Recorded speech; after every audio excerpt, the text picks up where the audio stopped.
que están pendientes de los trabajos. Listo, entonces, el tema que vamos a estar viendo el día de hoy es la proyección de plano y línea, básicamente lo que es la red Smith, cómo proyecto, cómo represento un determinado plano utilizando la red Smith. En sí, es una técnica gráfica para representar datos que tomé en terreno. O sea, vamos a terreno, tomamos una serie de datos de estructura y entonces lo llevamos a este gráfico y podemos entonces analizarlo en sí. Ya.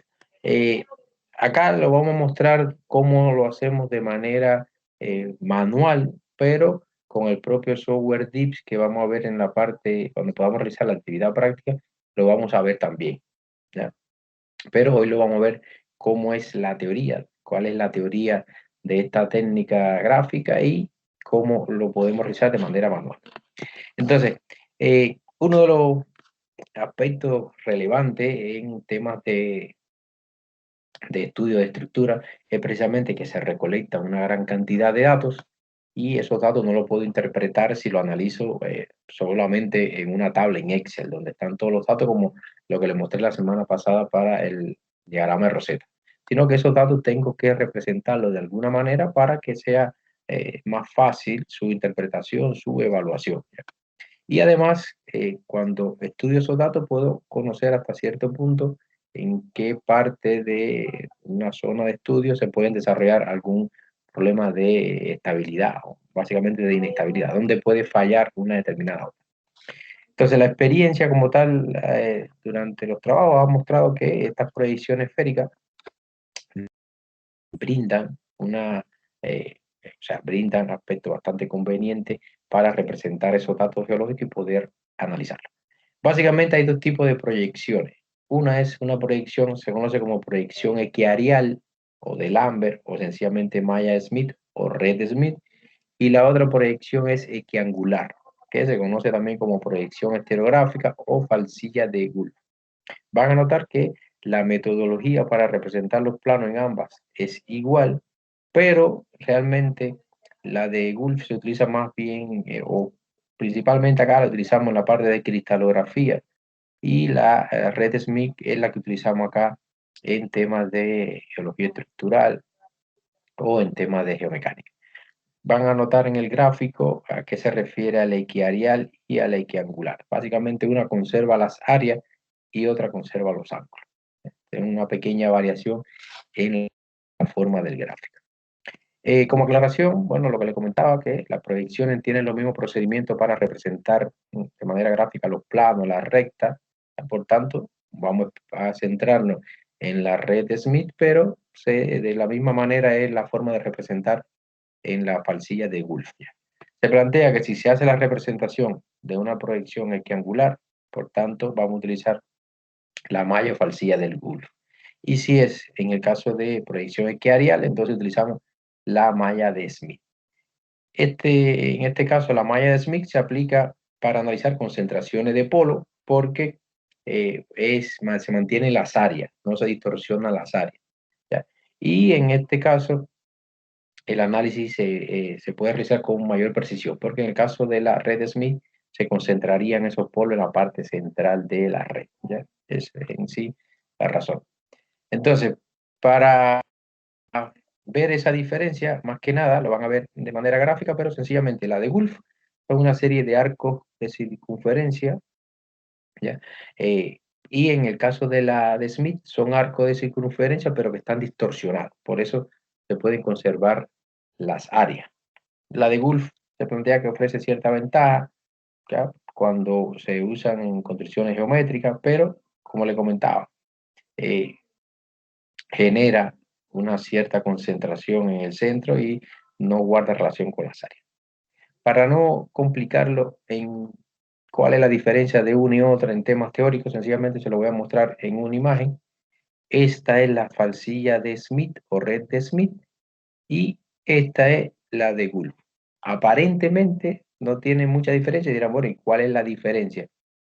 Realmente la diferencia es un círculo, circunferencia, donde tenemos estos ejes norte-sur, este y oeste, en ambas norte, sur, este, oeste, a mente que una está más nítida y otra está un tanto más borrosa, pero esencialmente por la calidad de la imagen. ¿Cuál es la diferencia en sí? Bueno, noten que estos arcos están un tanto distorsionados, tanto aplanados acá. Sin embargo, estos arcos son más, son arcos de circunferencia, ¿verdad? No están distorsionados. ¿Ya? O sea, quiere decir que la distancia desde este punto a cualquier punto del arco va a ser igual. Sin embargo, acá no. ¿Ya? Ahora, esa es la diferencia. Una que tiene arco de circunferencia, que es en este caso la de Gulf, y la otra que tiene arco de circunferencia, pero que están distorsionados. Esta es en sí la que vamos a utilizar, la falsilla de Smith.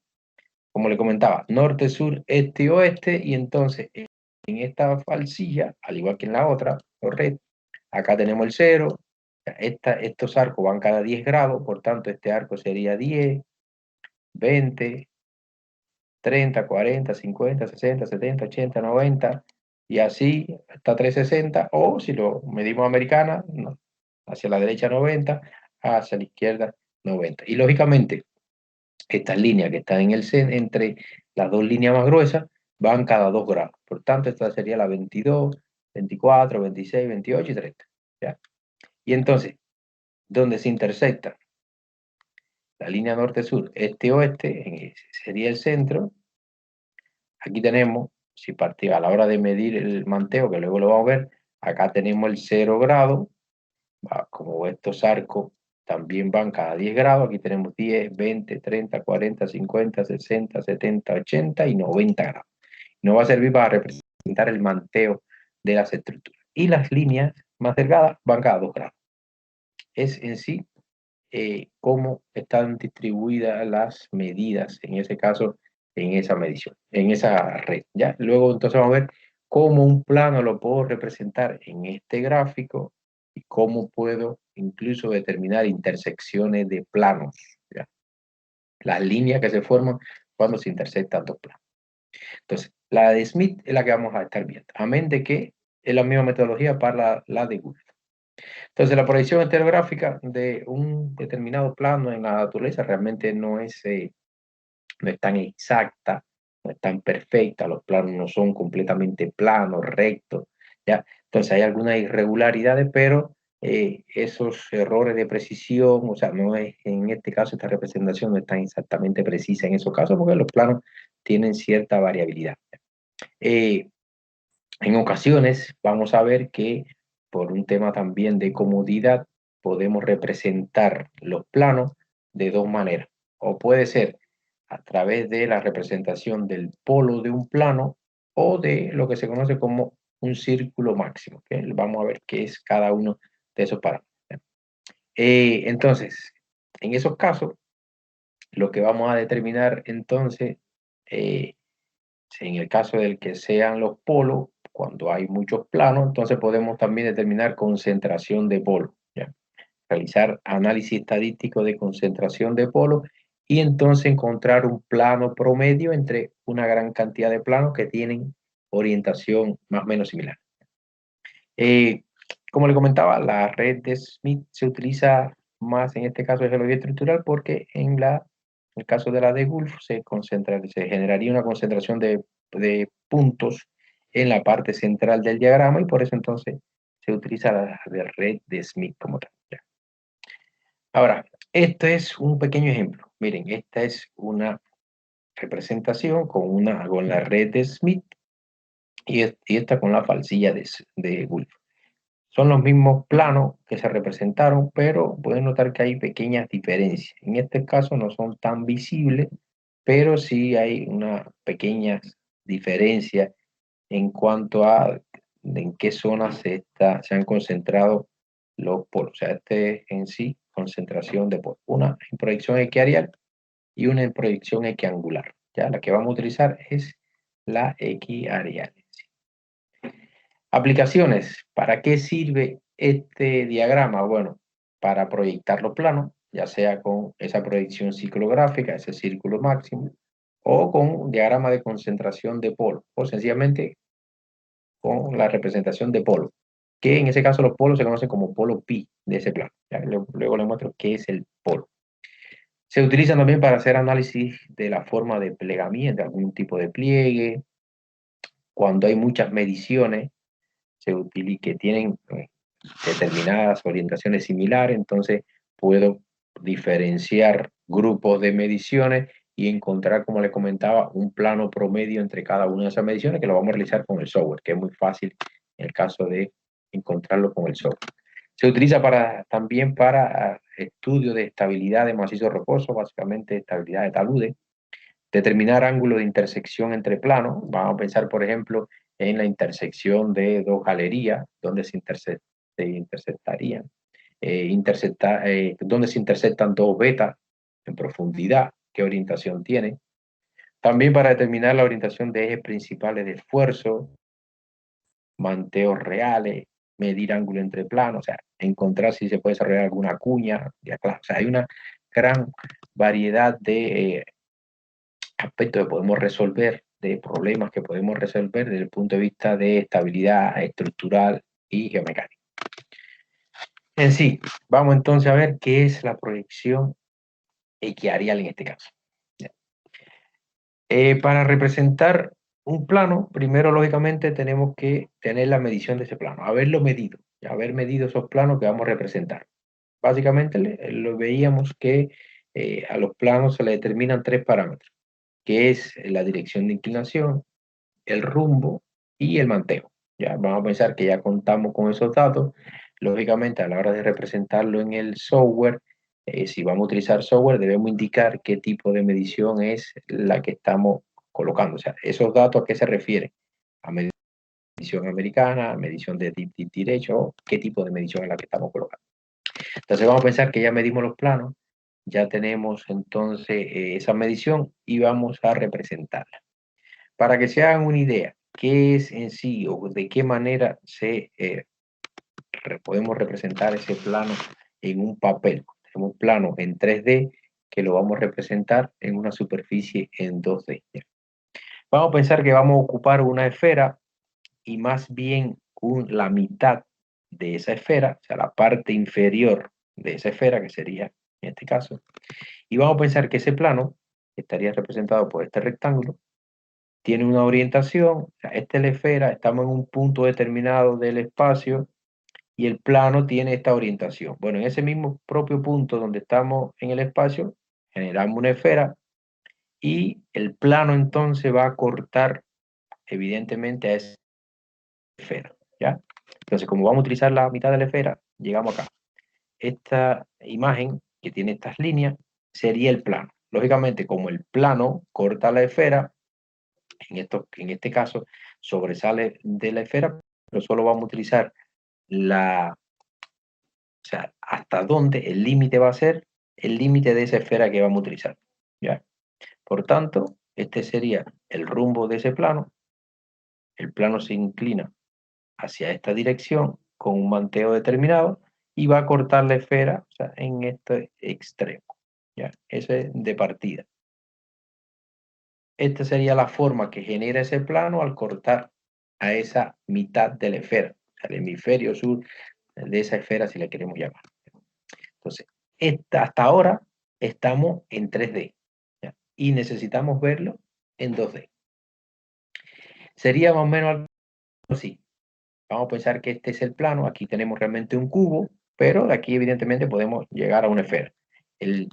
Esta figura de color verde con su borde o límite en rojo sería el plano. Quiere decir que tenemos un plano que tiene un rumbo noroeste, en este caso norte 30 grados oeste, o sea, del norte hasta acá es 30 grados, que se inclina hacia el suroeste y que se inclina con un valor de 60 grados. Un manteo de 60 grados y se inclina hacia el suroeste. Entonces, ese plano es el que vamos en sí a representar entonces en esa esfera. No es precisamente este. Puede ser ese, pero no es este. Lo vamos a ver. Aquí colocamos entonces, en vez del cubo, colocamos una esfera y tendríamos algo así. Tendríamos esta esfera. Entonces, quiere decir que ese plano, esta línea sería el rumbo, por tanto, esta línea, que ya me está dando un dolor de cabeza acá, está molestando ya la pequeña línea, Esta línea sería el rumbo. Por tanto, el plano, fíjense, norte 30 grados oeste, se inclina hacia el suroeste como lo vemos acá. Por tanto, ese plano en sus laterales ya corta la esfera. Va a cortar a la esfera en la parte externa, lógicamente, de esa esfera. Ahora, si nosotros unimos cada uno de esos puntitos donde el plano corta en su borde a la esfera y tomamos una especie de líneas y tiramos, o una especie de cuerda, y la tiramos hasta la parte más elevada de la esfera, utilizando en ese caso la esfera completa. Esa parte, posición superior, se conoce como el cénix, punto más elevado en esa esfera. Quiere decir que donde quiera que el plano corta en su parte externa a la esfera, yo tomo cuerdas y la uno con la parte superior de la esfera. Bueno, al esa cuerda pasar por esta superficie que está acá en color celeste, que sería un plano horizontal, cuando esas cuerdas pasan por el plano horizontal van a generar esta línea verde. ¿Ya? Entonces, si miramos desde arriba, si miramos desde acá, desde el cenit, realmente lo que vamos a estar viendo es esa línea verde, que sería entonces este arco. ¿Ya? Esa traza ciclográfica. O sea, esta traza ciclográfica se forma de esta manera. Cuando el plano corta esa esfera en 3D, yo tomo cuerda de esa zona donde el plano corta la esfera, la uno o la llevo hasta el cénix, y cuando esas cuerdas pasan por acá, por esta superficie horizontal o este plano horizontal, van a ir intersectando esa superficie horizontal en este arco y van a generar entonces este arco. Por tanto, ese plano que tiene norte 30 grados oeste, que se inclina hacia el suroeste, estaría representado en 2D de esta manera. ¿Ya? Esa sería la idea. O sea, aquí, entonces, miraría desde el propio cénix, miraría el plano y me quedaría solamente con este arco para poder verlo en 2D. ¿Ya? Entonces, quiere decir que para proyectar un plano geológico, en ese caso, de 3D, colocarlo en 2D, vamos entonces a necesitar esa traza. ¿Ya? Ahora, en ocasiones, como le comentaba, y luego le voy a mostrar que en ocasiones tengo tantas mediciones que no me permite, por la cantidad de mediciones, dibujar un arco de cada plano. Y entonces necesito dibujar el polo de un plano o el polo pi de un plano, que no es más que, como ver igualmente, que no es más que, si yo tomo acá una línea perpendicular a ese plano, al plano rojo, si yo tiro una línea de que parta desde el centro, perpendicular a ese plano, cuando esa línea llegue acá al choque con la esfera, yo también uno ese punto de intersección con el cenit y cuando pase por la superficie horizontal me va a generar un puntito, me va a atravesar en un punto a ese plano. Bueno, ese sería el polo. ¿Ya? Ese sería el polo pi de ese plano. O sea, el polo es un punto en el cual la superficie esférica es penetrada por una línea radial, la cual es normal al plano, teóricamente, pero es de esa manera como le comentaba. Entonces, eh, utilizamos entonces solamente el hemisferio inferior, a pesar de que acá le estoy mostrando los dos, pero es para que tengan idea de qué es, dónde estaría el cénix y cómo se formaría ese arco y cómo quedaría el polo. ¿Ya? Y ese polo entonces, el que como les comentaba, se llama polo pi. Lo van a ver mejor de manera gráfica. Pero en sí, finalmente, como resultado, yo voy a obtener esta línea. A la hora de representarlo en la red de Smith, yo voy a representar esta línea recta que siempre va a pasar por el centro y va a extenderse a dos cuadrantes opuestos, que va a representar el rumbo. Por tanto, si me dan en medición americana, es muy fácil y yo digo norte, tanto grado hacia el este o tanto grado hacia el oeste. Tanto hacia el este, tanto hacia el oeste. Ya tengo mi rumbo. ¿Ya?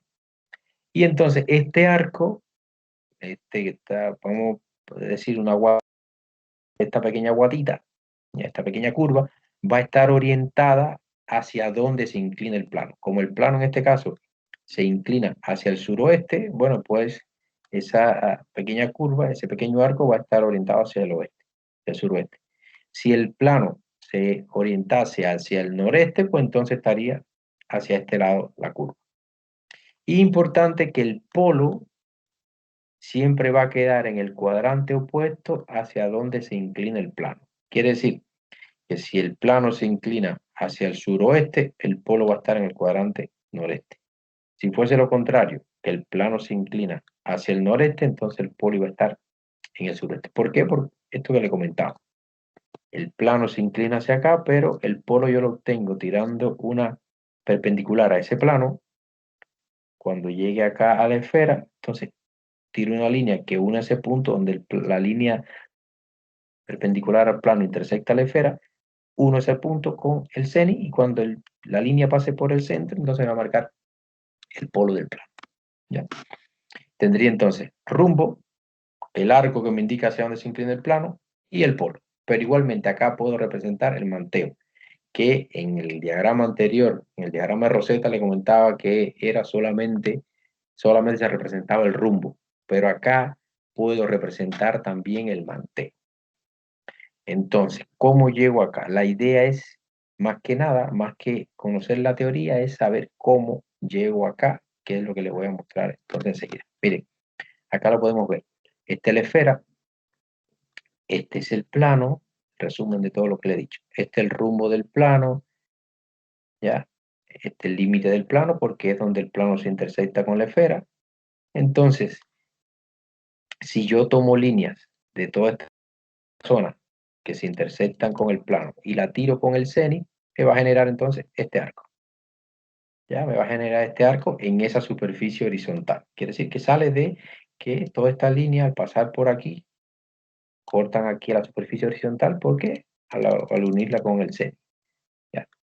Y entonces si tiro una línea perpendicular a ese plano, notenla acá, esta línea perpendicular al plano, cuando choca con la esfera, la uno con el cenit y cuando pasa por acá, por esta superficie horizontal, perfora acá esta superficie horizontal y genera el polo de ese plano. Por tanto, si miro desde arriba, ¿qué voy a tener? Un arco, el rumbo y el polo. ¿Qué es esto que ven acá? ¿Ya? El rumbo, el arco o la traza ciclográfica de ese plano y el polo. Ahora, importante acá, importante, entre el plano y la línea hay 90 grados. Bueno, gráficamente también entre el polo y el arco también tengo 90 grados. Entre el polo y el arco tengo 90 grados por el hecho de que esta línea es perpendicular al plano. ¿Ya? Entonces quiere decir que si yo tengo el arco, puedo encontrar el polo.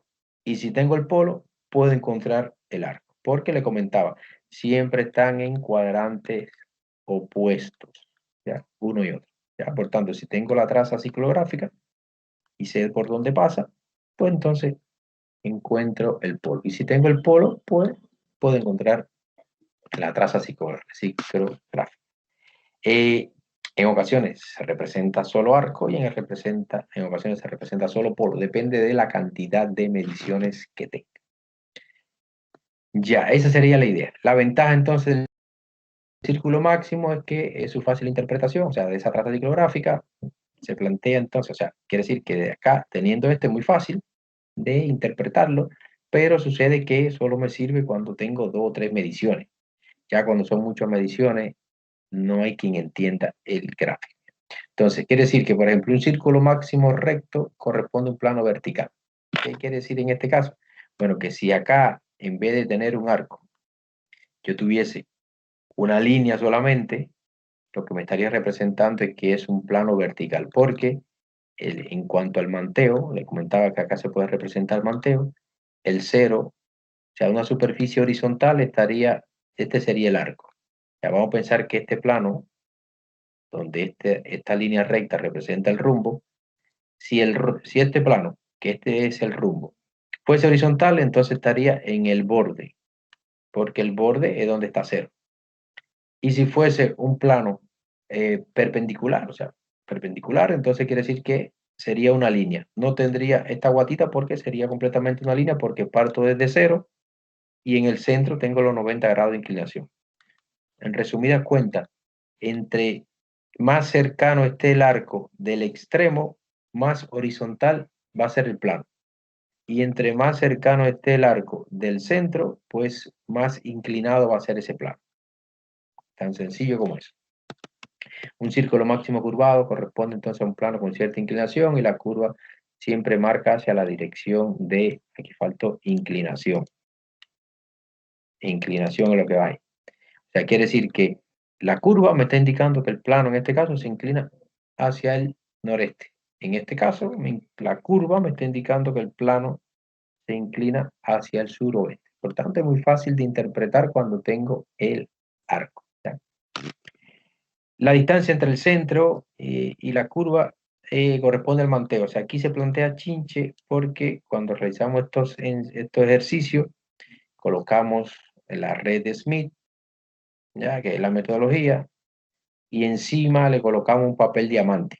Y entonces, en el centro, perforamos, o sea, hincamos una chinche para poder mover el papel diamante y realizar el ejercicio, o sea, la representación que les voy a mostrar un poquitito más adelante. Por eso dice el centro. O sea, lo que está planteando, lo que se está planteando es que en el centro voy a colocar una chinche y que en acá represento el manteo. El arco, entre más alejado esté del centro, es más horizontal, entre más cercano es más vertical el plano. Por eso dice, en ese caso, la palabra chinche. Por eso cuando lo hacemos de manera práctica, llevamos el papel diamante, la red Smith y una chinche para unirlo los dos y poder entonces mover la red Smith. Entonces quiere decir que planos verticales y subverticales tienen una ubicación muy cerca del centro, casi horizontales más alejados y planos completamente horizontales coinciden con el borde que ya le había comentado. Ya, entonces además de representar círculo máximo, también puedo representar o encontrar donde se intersectan dos planos y donde se intersecten esos dos planos se va a generar una línea y la puedo también determinar. Tres planos, o sea, quiere decir que si son tres planos voy a tener tres círculos máximos, pueden formar entonces una cuña. Socavones, piques, túneles, también se pueden graficar acá, se pueden encontrar donde se intersecta, perforaciones, anclajes, como son lineaciones, también se puede, utilizando la red MIG, buscar de qué manera es la forma más segura, más eficiente para poder, por ejemplo, instalar un sistema de anclaje, puede funcionar también la red MIG. Reconocer estructura, ver hacia dónde se orienta la estructura. Tengo una gran base de datos, cuando le introduzco en el software, por ejemplo, bueno, analizando esa información y realizando una serie de ajustes de pasos, pues entonces puedo lograr realizar esa interpretación. El círculo entonces máximo, como tal, ya le comentaba que lo que vamos a estar representando es el rumbo, ya vamos a tener un rumbo y vamos a tener un arco que esa curvita va a indicar hacia dónde se va a inclinar ese plano, ¿ya? Ahora, cuando es como le comentaba, un plano, dos planos, tres, cuatro, a veces 10, pero y casi ni tanto, no hay ningún problema porque se puede visualizar bien. Pero cuando ya el número de planos es muy grande, entonces es un gran problema a la hora de representar, de interpretarlo, porque imaginen que tengo una medición como la que le mostré la que le compartí en la base de datos, que tengo alrededor de 250 mediciones, entonces representarlo eso en arco va a ser extremadamente complejo, ¿ya? Y por eso entonces se representan los polos, se realizan concentraciones de polos y encuentro un valor promedio ya de esa cantidad de polos. Ya encuentro, cuando se agrupan, encuentro un arco promedio, entonces sí puedo dibujar un arco promedio como tal. Ya, miren, este es el caso. Si tengo dos o tres planos, me quedaría así de esta manera, con otro planito más, otro arco más, no hay problema, lo puedo visualizar. Pero cuando tengo muchos, me queda algo como eso. Y entonces ahí no hay quien interprete.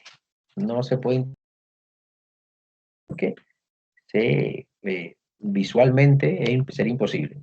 Entonces, esa misma representación en forma de arco queda igual acá, pero en forma de polo, que incluso acá la imagen está con la falsilla de Gulf, pero te comentaba que lo estamos realizando con la red Smith. Entonces acá tengo una concentración de polo que equivalen a estos arcos. Entonces aquí es más fácil de ver, ya, de visualizar, de analizar, ya es mucho más fácil. Y por eso entonces queda de esta manera. O sea, este borrón casi podríamos llamarlo, que está muy, no se entiende nada, termina siendo esto cuando lo hago con concentración de polvo.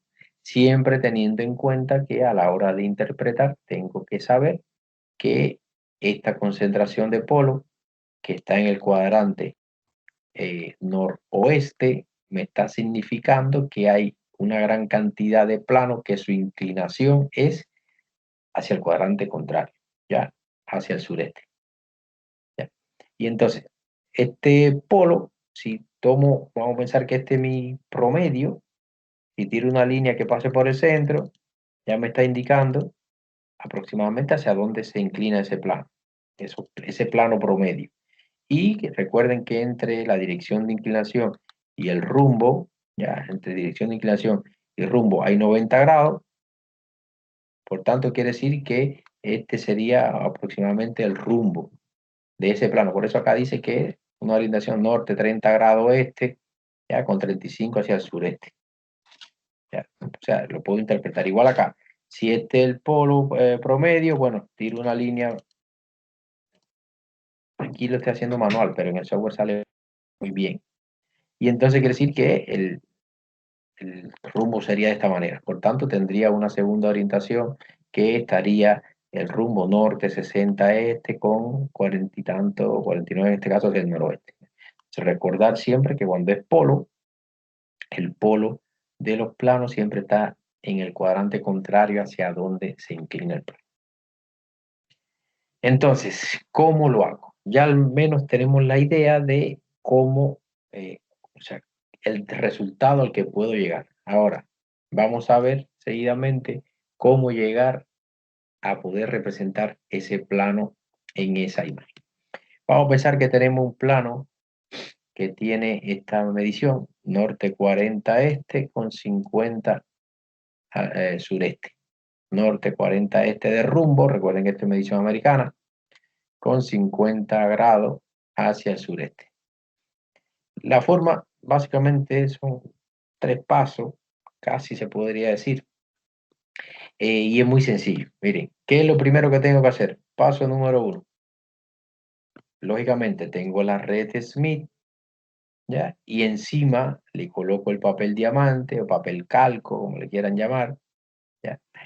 Y coloco una chincha en el centro, porque la red Smith se va a quedar fija, pero el papel calco lo voy a tener que girar, ¿ya?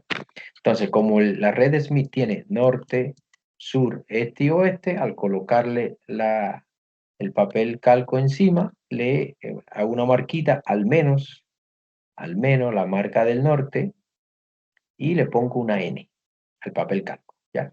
Entonces, me plantea acá que dice norte 40 este, bueno, yo sé que en medición americana tengo que partir del norte hacia el este y marco 40 grados, 10, 20, 30 y 40. Hago una rayita, una pequeña raya. Es el primer paso, marco los 40 grados. El segundo paso entonces es girar el papel calco, girar el papel diamante hasta que esa rayita que marqué la llevo a el norte del papel de la red Smith. Marqué 40, giro el papel diamante hasta que esa rayita coincida con el norte de la red Smith. ¿Ya? ¿Qué es lo que se hizo acá? Marqué, fíjense que este era el norte entonces del papel diamante, que le había marcado acá. Como giré hacia la izquierda, evidentemente se corrió entonces esa rayita norte, se corrió 40 grados hacia el norte, porque yo había marcado 40 y al girar hasta coincidir esa raya, esa pequeña marca, lo giré para que coincidiera con el norte, por tanto el norte que marqué en el papel diamante se corrió a la izquierda, que fue lo que ocurrió acá, ¿ya? Ya entonces hice coincidir esa rayita, la tengo aquí en el norte. ¿Qué hago entonces? Bueno, me dice que es 50 grados sureste. ¿Qué tengo que hacer entonces? Sobre esta línea este-oeste, lo que me interesa es, sobre esa línea este-oeste, me interesa es en sí el este o el oeste. Aquí me dice sureste. El sur en este caso no lo tengo en cuenta, solo tengo en cuenta el este, porque voy a trabajar ahora sobre la línea este-oeste. Entonces, como es este, el este está hacia este lado, cuento los 50 grados, o sea, esos 50 grados los cuento desde el este. Si aquí, acá hubiese sido suroeste, entonces yo contaba 50 grados desde el oeste. Pero como me dice este, pues cuento desde el este. Cuento hacia adentro. Este sería el 0, 10, 20, 30, 40. Y cuando llego a 50, bueno, paro acá. Y lo que hago es, sobre ese papel diamante, pues marcar el arco que corresponde a esos 50 grados. Marco sobre el papel diamante, guiándome evidentemente por la red Smith que está debajo, y marco ese arco. Ya, y elaboro esa marca. Ya tengo entonces mi arco de ese plano. Si quiero, entonces también marco la línea norte-sur para tener el rumbo ya del plano, para visualizar el rumbo. Me faltaría entonces el polo pi. ¿Cómo obtengo el polo pi? Bueno, tengo dos opciones. Una opción es, ya después que estoy acá donde marqué el arco, aquí lo que hice fue esto, marcar el arco. Cuando conté 10, 20, 30, 40 y 50, marqué el arco. ¿Y qué hago? Bueno, le decía, entre el arco y el polo hay 90. Bueno, pues cuento sobre esa propia línea este-oeste. A partir del arco, sigo buscando la chinche y si es el caso, pues continúo. ¿Ya? Entonces, cuento 90. 10, 20, 30, 40, 50, 60, 70, 80 y en los 90 hago un puntito y tengo el polo. Esa es una opción. Después que tengo el arco, cuento 90, sin mover todavía el papel diamante, cuento 90 buscando el centro y debo pasar. ¿Cuándo no me paso? Bueno, en el caso de que en vez de ser 50 hubiese sido 0, el arco hubiese sido 0, por tanto era el borde extremo y los 90 entonces estaría en el centro. El polo estaría justo en el centro. Pero como casi siempre voy a tener algún grado, siempre me voy a pasar del centro. Por tanto, cuento 90. Si no quiero contar desde el arco, bueno, pues cuento desde el centro. Después que tenga el arco, cuento desde el centro, contrario al arco, pero no cuento 90, sino cuento lo mismo 50. O sea, conté 50 desde aquí hasta acá para el arco. Bueno, ahora cuento esos mismos 50, pero desde el centro, contrario al arco, para encontrar el polo. 10, 20, 30, 40, 50. ¿Por qué es lo mismo desde aquí que desde aquí hasta acá? Bueno, porque entre el extremo y el centro hay 90. Y si yo conté 30, bueno, aquí quedan 60, por tanto me van a faltar los mismos 30 para llegar a 90. Por tanto, son las dos opciones para encontrar el polo. O cuento el mismo valor angular del manteo desde el centro contrario al arco, o cuento desde el propio arco 90 hasta encontrar el polo. Y ya, si entonces, ya después que tengo el arco, el rumbo y el polo, pues retorno el papel diamante hasta que el norte del papel diamante coincida con el norte de la red Smith y tengo mi plano. Voy a tener esto, si lo representé, puede que no me haga falta, que no me interese, puede ser, pero lo puedo ver fácilmente.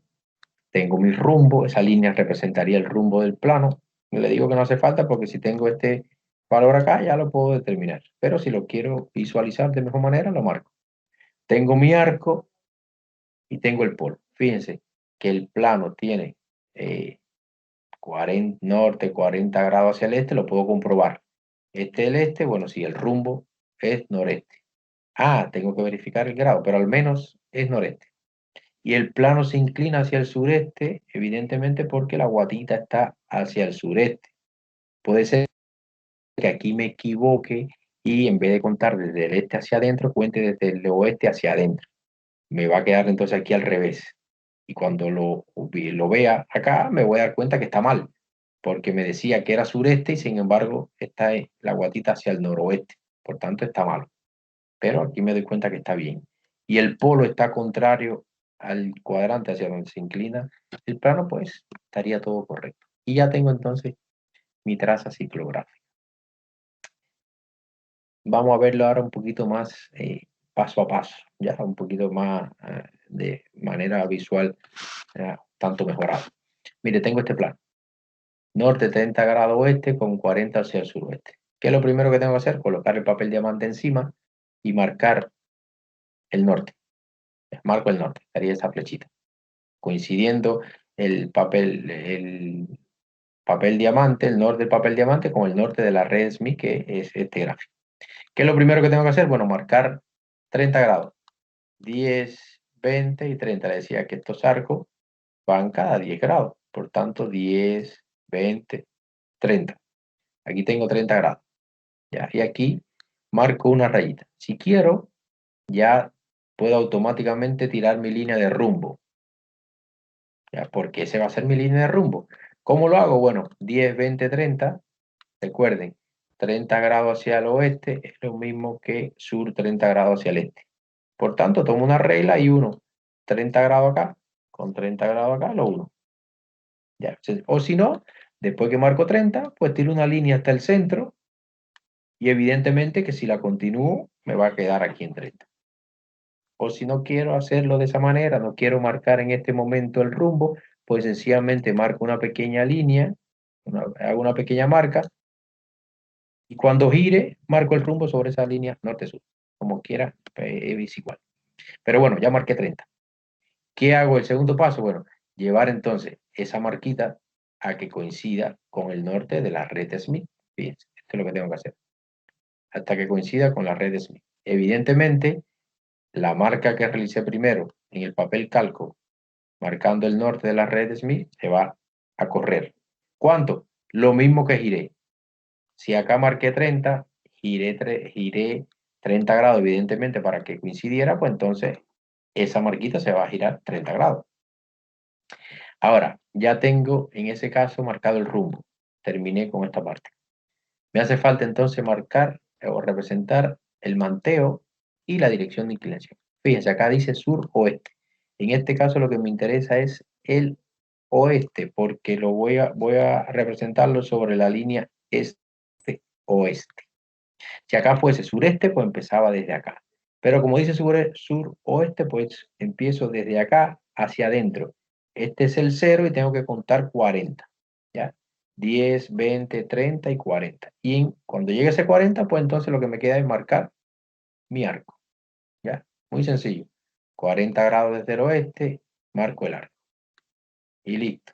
Y si no, en ese momento no había, hasta ese momento no había representado el rumbo, pues lo marco ahora, si quiero. Luego, ¿qué me hace falta? El polo. ¿Dónde estaría el polo? Bueno, a 90 grados. Cuento. 10, 20, 30, 40, 50, 60, 70, 80 y 90. Y tengo mi polo. Si no quiero marcarlo con estos 90, pues los mismos 40 lo cuento desde el centro contrario al arco. 10, 20, 30 y 40. Y tengo mi polo. Ya tengo el rumbo, la traza del arco y la traza del arco que la obtuve con el manteo y tengo el polo. ¿Qué hago? Bueno, retornar y hacer coincidir el norte del papel diamante con el de la red Smith. Y listo, ya tengo representado el plano. Lo compruebo. Norte 30 oeste, norte 30 oeste. El plano se inclina hacia el suroeste. Perfecto, se inclina hacia el suroeste. Sur, sur, oeste.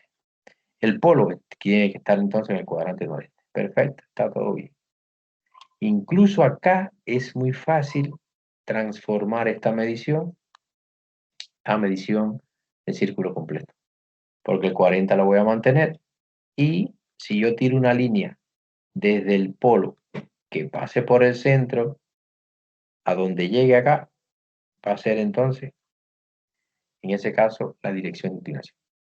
Y ya obtengo la dirección de inclinación de manera muy rápida. De hecho, lo vamos a hacer ahora. O sea, esta es medición americana. Este es representar el plano, pero con medición americana. Pero puede ser que me dé la medición en círculo completo. Deep, deep direction. Y en este caso realmente deep direction, deep. El software usualmente lo que ocupa es al revés. Usa deep, deep direction. ¿Ya? Pero le comentaba que la medición de círculo completo es deep direction con deep. ¿Cómo lo hago? Bueno, muy sencillo igual. Coloco el papel diamante sobre la red Smith. Marco el norte, ya, sobre el papel diamante marco una rayita que coincida con el norte de la red Smith. Me dice 240, por tanto yo voy a buscar los 240. 180, 90, 200, 210, 220, 230, 240. Aquí tengo los 240. Ahora, en este caso, no llevo esa línea, esa marca, no la llevo a el norte ni al sur, sino la llevo a donde esté más cerca sobre esa línea este-oeste. Quiere decir que aquí lo más cercano es llevarlo acá al oeste.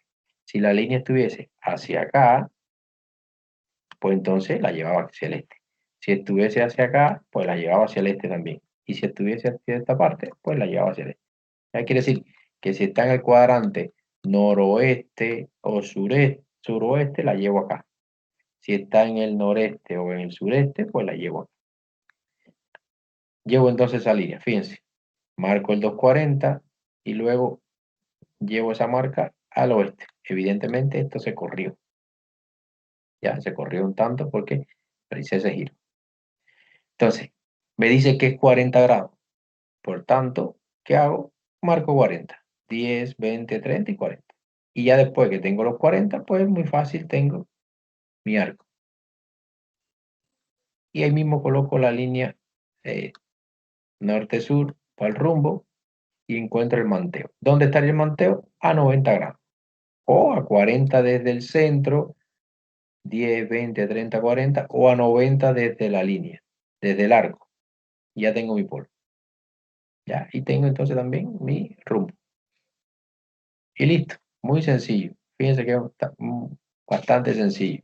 Rumbo, lo llevo hacia la línea este-oeste más cercana, marco mi manteo, donde esté el manteo, aquí está valor exacto, pero si es 44, pues entonces tendría que correr dos lineecitas más, ya tendría 44.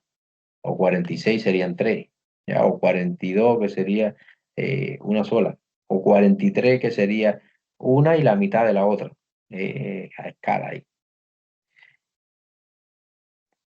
¿Ya? ¿Qué tengo que hacer ya después que tengo esos valores? Bueno, devolverme y lo compruebo.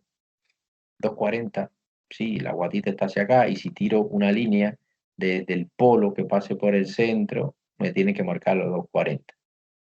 Y 240 evidentemente está en el cuadrante suroeste. Y el rumbo, evidentemente, como está a 90, va a estar en esta orientación. Y el polo lo tengo en el cuadrante contrario. Que esto sencillamente es el mismo que veíamos anteriormente. Ya, o sea, esa es la manera de representar, ya sea a partir de medición americana, a partir de mediciones de círculo completo.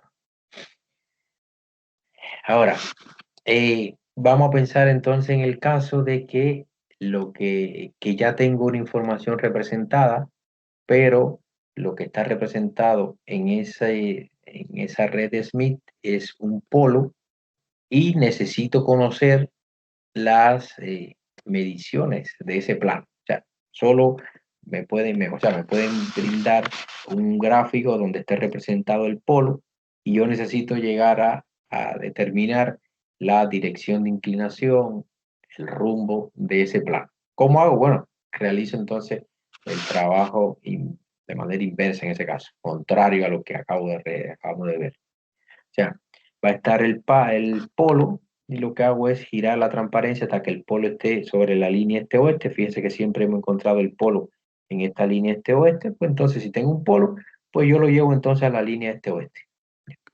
Cuento 90, contrario, o sea, desde el polo, buscando el centro y paso el centro hasta que llegue a los 90 y en ese 90 entonces tengo el arco.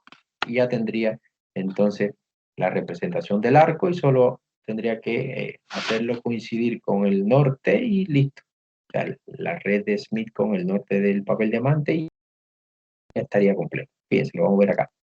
O sea, este es el paso a paso. Tengo el polo, lo llevo a la línea este-oeste, cuento los 90 y marco el arco. Y ya, luego la hago coincidir nuevamente su posición normal y lo tengo nuevamente. Sería de esta manera. Vamos a pensar que este es el papel, la red de Smith, coloco el papel diamante, marco el norte y aquí tengo el polo. ¿Qué tengo que hacer? Bueno, llevar ese polo. Aquí lo más cercano es aquí a la línea este.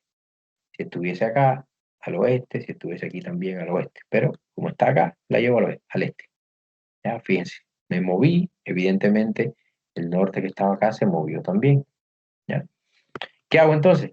Bueno, sobre esa línea, buscando el centro, cuento 90.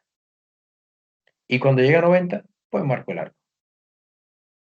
Listo. Aquí en la línea norte-sur tendría el rumbo y estos serían los grados del manteo.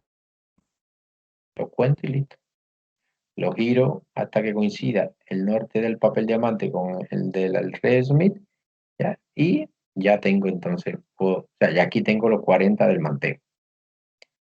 Lo giro hasta que coincidan y ya entonces determino el rumbo de ese plano.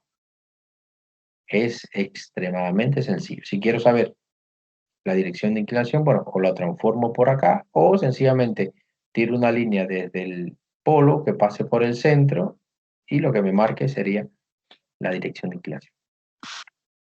Extremadamente sencillo. ¿Ya? Eso lo vamos a ver igual que en el software. Ahora, cuando realizamos en terreno varias mediciones y de distintos tipos de estructura, como pueden ser diaclasa, falla, plano de estratificación, se recomienda entonces a la hora de representar los polos, entonces establecer una diferencia en cuanto a los símbolos del polo, ¿ya? Para diferenciar entonces esa estructura, que es básicamente lo que está acá. Fíjense que aquí hay una especie de triangulito, acá hay una especie de círculo, podríamos decirle, o sea que todo está el borde de ese círculo, pero aquí está relleno, ya haciendo la diferencia entre falla, junta o plano de estratificación, para entonces saber dónde están concentrados, cuáles son los rumbos de las concentraciones de distintos tipos de estructuras. Eso lo vamos a ver básicamente con el software. En tiempos normales, pues estos ejercicios los realizamos en sala, ¿ya? Pero ahora evidentemente no se lo puedo explicar, no lo podemos realizar en ese caso. Ahora, aparte de eso, de representar planos, también podemos llegar a conocer dónde se intersectan dos planos. Imaginemos, por ejemplo, que vamos en terreno y observamos en superficie que hay dos vetas, ya que se cortan. Como las vetas tienen cierta inclinación, no, si fuesen perpendiculares las dos, o sea, vetas verticales en sí, o sea, vamos a pensar no perpendiculares una a la otra, sino que fuesen verticales. Evidentemente, la zona donde se intersecten va a ser una línea que va a ir vertical. Como por ejemplo, cuando se intersectan dos paredes de una habitación, se genera una línea que es vertical. ¿Ya? Ahora, vamos a pensar que las vetas están inclinadas. Vamos a pensar que esta se inclina una X cantidad de grados hacia una dirección y la otra también se inclina hacia esa dirección, pero con otro manteo. Entonces, nosotros necesitamos conocer esa línea que se forma cuando se intersecta, que es más o menos lo que ven acá. O sea, tengo un plano F2 de color con el borde negro, tengo un plano F1 con el borde rojo que se intersectan o sea, están inclinados hacia determinadas direcciones y con un determinado ángulo. Por tanto, cuando ellos se corten, se va a formar esta línea.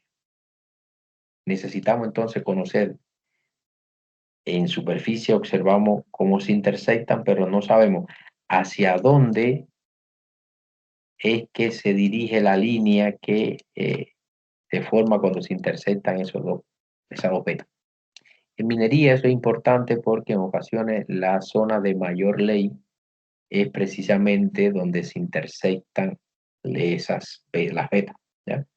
Entonces necesitamos conocer hacia dónde va esa línea de intersección y con cuánto ángulo se inclina esa línea de intersección. Eso lo podemos saber muy fácilmente con la red de Smith. Fíjense, aquí está cómo se ve de superficie, cómo intersectan y aquí es como si la estuviese viendo desde arriba. ¿Cómo logro saber eso? Bueno, muy fácil. Vamos a pensar que se cortan, y esta es la superficie, se cortan esos dos planos, ya, y nosotros queremos cortar esa línea y necesitamos, bueno, un pozo acá para cortar la línea de intersección o un pozo acá para cortar. ¿Dónde lo coloco? Porque incluso, si analizamos, puede ser hacia cualquier dirección que se forme esa línea. ¿Cómo lo sabemos? Bueno, muy fácil. Este es el paso a paso. Y se lo voy a mostrar un poquito más detallado. Pero en sí, básicamente aquí, primero lo lógico es representar los dos planos. Cuando se representen esos dos planos se van a cortar en un punto. ¿Da? Se van a cortar en un punto, este puntito.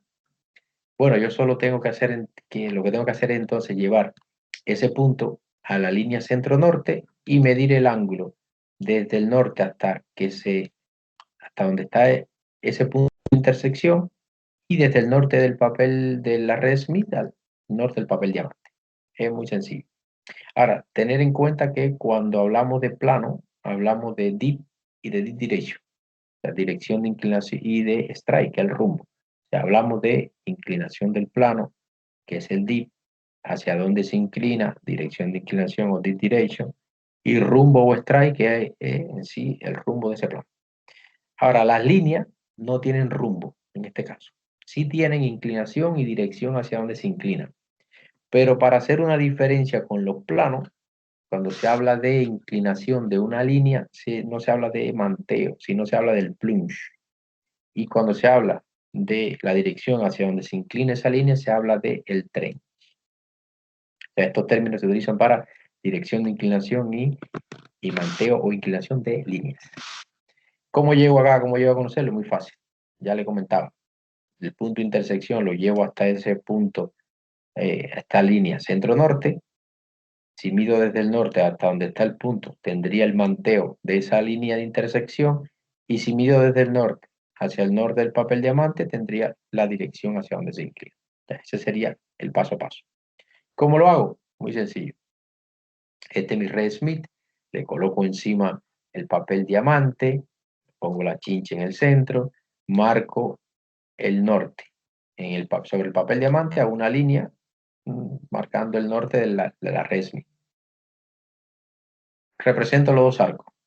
Arco 1, arco 2. Bueno, esos dos arcos se van a intersectar en este punto. Importante, muy importante. El punto de intersección que me interesa es el punto donde se intersectan los dos arcos. No es este punto donde se intersecta un rumbo con un arco, ni tampoco este otro donde se intersecta un rumbo con el otro arco. Y mucho menos donde se intersectan los dos rumbos porque va a ser el centro, evidentemente. Lo que me interesa es este punto, donde se intersectan los dos arcos. ¿Ya? Es el puntito que me interesa. ¿Qué hago? Bueno, llevo ese punto a la línea centro-norte. ¿Ya? Fíjense. Lo llevo acá, a la línea centro-norte. ¿Qué me resta? Bueno, contar. Contar desde aquí, desde el borde del norte, sobre esa línea centro-norte, cuento desde acá hasta el punto. ¿Cuántos grados hay? 10, 20, 30, y como son dos rayitas más, 34. ¿Ya? Y luego tengo que buscar, fíjense que al yo mover, yo moví esto, o sea, subí esto hacia acá. Por tanto, esta flechita se corrió hacia la derecha, ¿verdad? Se corrió la misma cantidad de grados que giré, se corrió hacia acá. Por tanto, en este caso, ya midiendo desde aquí hasta aquí, tengo el manteo. ¿Qué tengo que hacer para encontrar la dirección de inclinación? Bueno, tengo que contar desde acá hasta donde está esta línea. Pero no lo puedo contar en sentido horario, sino siempre en sentido antihorario. ¿Ya? Siempre en sentido antihorario. Cuento cuánto hay. 90, 180, 270, 272, 274, 275. Y ese sería el valor de el trench, hacia donde se inclina. ¿Por qué no puedo contar hacia acá? Porque si cuento hacia acá me va a dar un número menor a 90 y fíjense que si yo tiro una línea desde el centro que pase por ese punto, va a estar acá, 270. De hecho, lo podía determinar, no, incluso no me hacía falta ni contar acá, porque yo puedo, el punto de intersección, tomo una línea desde el centro que pase por el puntito y me va a dar, aquí no tengo tanta precisión como parece, pero me va a dar 275, ¿ya? Que es el valor que yo cuento contrario a la manecilla de reloj. Acá me complica un poco el manteo, ¿ya? Que incluso en parte lo puedo tener si cuento, pero para no complicarlo, porque a veces es un tanto preciso, pero igual 10, 20, 30, fíjense que 34, pero la manera más acertada sería de esta manera. Pero el manteo, la dirección de inclinación sí lo puedo contar muy fácil como le comentaba. Antihorario, desde el norte de la red de Smith, cuánto ángulo hay hasta el norte del papel diamante. Y ya tengo entonces esa línea de intersección de esos dos planos, hacia dónde se inclina y con cuánto se inclina. ¿Ya? Esa es, como tal, lo que puedo realizar. O sea, ¿qué puedo representar? Planos, representando el arco, representando el polo. Puede ser que en americana, en círculo completo, puede ser que tenga el polo y necesite determinar los valores del ángulo, de la dirección de inclinación, del manteo. Entonces, del polo llego a la traza ciclográfica. O puedo encontrar dónde se intersectan planos. Ahora, un tema práctico ya en lo que puedo utilizar es, por ejemplo, si necesito saber si un determinado bloque de roca se puede desprender del techo, por ejemplo, como ven en la imagen de una galería, lo puedo analizar de esta manera. Ya se plantea que para que un bloque de roca, a pesar que es un macizo rocoso que está diaglasado y las diaglasas forman dan esta forma, esta figura, entonces se puede generar una cuña acá que se puede desprender y caer por caída libre, o sea, se suelta de este bloque de acá y de del lado derecho y puede caer hacia la galería. Si fuese, por ejemplo, de esta manera, que la cuña, la forma de la cuña fuese así, sería un tanto ya más difícil. ¿Por qué? Porque se plantea que para que la cuña caiga, si yo tiro una línea desde el vértice y pasa esa línea, o sea, la tiro hacia abajo, perpendicular a la base, y pasa por la base, entonces quiere decir que hay una gran posibilidad de que esa cuña se pueda desprender. Porque si lo tiro acá desde el vértice y lo tiro perpendicular a la base, no va a interceptar la base. Por tanto, aquí va a ser muy difícil. Pues la razón es que aquí hay una fricción, una resistencia al corte, al movimiento, y eso va a hacer va a imposibilitar que la cuña se pueda desplazar. O sea, básicamente lo que le comento es que si la cuña fuese así, ya va a ser más difícil que ella caiga por la fricción que se genera acá, a la resistencia al corte que va a ofrecer esta superficie. Ahora, ¿cómo lo analizo? Bueno, para que se cumpla esta condición de que la línea pasa por el centro, por la base de esa cuña y se puede caer, se puede soltar, ya sin que ofrezca fricción estas superficies. ¿Cuándo se cumple? Bueno, cuando represento los tres planos y los tres planos generan un área que encierra al centro de la esfera. Cuando esto ocurre, ya que los tres, aquí estamos hablando de estos tres planos, este plano, este plano y este plano, si los tres se intersectan y generan un área que encierra al centro de la esfera, entonces se cumple con esa condición que va a ser posible que, o sea, se va a cumplir con esa condición, que va a ser posible que se caiga la cuña sin que ofrezca ninguna resistencia eh, los, eh, esas paredes en sí. ¿Ya? Y entonces lo podemos analizar con las redes. Puede ser que luego de realizar los tres planos generen un área, pero que el área sea esta, no encierra el centro, entonces no se cumpliría con esa condición. Lo otro que en lo que me funciona es, como le comentaba, para analizar estabilidad en taludes mineros. En taludes mineros se pueden desarrollar distintos tipos de fallas. Pueden ser falla planar, falla circular, falla en cuña. le decía, realizamos un levantamiento de estructura y luego de tener una gran cantidad de estructura, la represento con el software que es más rápido, porque si no, acá me complicaría si lo hago manual. Y entonces, ¿qué hago? Bueno, me doy cuenta que esta línea corresponde al rumbo y este arco corresponde al rumbo del talud, o sea, este arco corresponde al talud, al igual que este rumbo, y me doy cuenta que hay una concentración de polo en esta zona. Recuerden que los polos se concentran o están en el lado opuesto hacia donde se inclina el talud, el plano, la concentración de plano. Por tanto, quiere decir que si tengo una concentración de plano de esa estructura, una serie de estructuras, tiene una serie de concentración de polo. Acá en el noreste quiere decir que la estructura se inclina hacia el sur oeste. Por tanto, el talud también se inclina en esa dirección.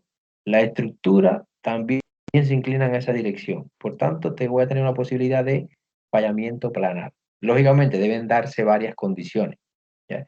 Que se inclinen aproximadamente hacia la misma, o sea, que se cumpla la condición de paralelismo, que era lo que habíamos visto, que el rumbo sea aproximadamente paralelo. Acá se hizo exactamente paralelo, pero puede ser de 0 a 20 grados, que el ángulo de inclinación de las estructuras sea menor, tengo el talud, que el ángulo de inclinación de la estructura sea menor que el ángulo de inclinación del talud, ¿ya? Que lo veo muy fácil acá, porque si esta línea discontinua corresponde a la inclinación de la estructura, evidentemente me doy cuenta que las estructuras son menos inclinadas. ¿Por qué? Porque están más cerca del borde, el talud está más lejos del borde. O sea, el arco que representa el talud está más lejos del borde. Por tanto, el talud es más inclinado. Luego hay otras condiciones del ángulo de fricción de, de esa estructura en sí. Pero, al menos en principio, por la concentración de polo, que tengo una sola concentración de polo, el tipo de falla que se puede originar acá es fallamiento planar. ¿Ya? Ahora, puede ser que luego de representar las estructuras, me doy cuenta que tengo dos concentraciones de polo. ¿Qué quiere decir? Que entonces lo que tengo son dos familias o dos familias de planos. ¿Ya? Por tanto, tengo acá la traza ciclográfica de esta concentración de polo y acá la traza ciclográfica de esta concentración de polo. La línea que se forma, cuando, recuerden, cuando se intersectan esos dos planos, a este punto tiro una línea desde el centro hacia que pase por esa línea, ese punto de intersección, y ya me va a indicar hacia dónde se dirige entonces, hacia dónde está orientada esa línea que se forma cuando se intersectan esos dos planos.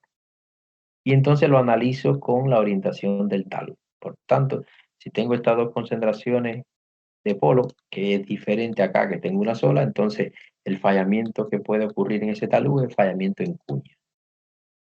Entonces analizo si hay cierto paralelismo entre esa línea, ¿ya? O sea, entre si se inclinan hacia direcciones aproximadamente similares el talud y esa línea de intersección, el ángulo de inclinación de esa línea, fíjense que aquí es menor el ángulo de inclinación de esa línea de intersección que el ángulo de inclinación del talud.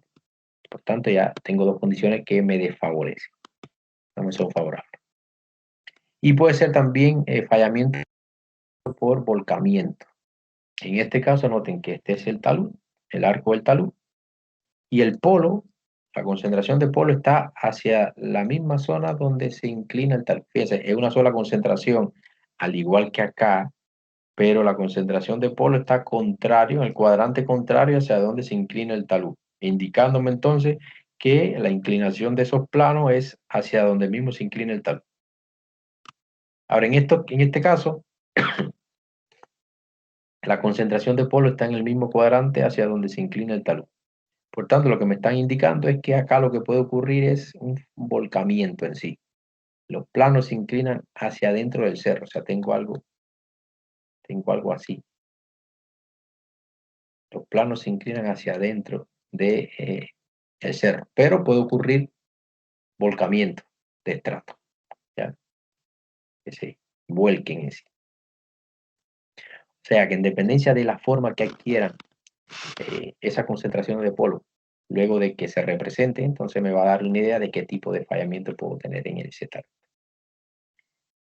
Vamos a, entonces, estos datos, como tal, para el ejercicio que realizamos entonces cuando de manera práctica en la sala representamos la estructura y utilizamos entonces esos datos.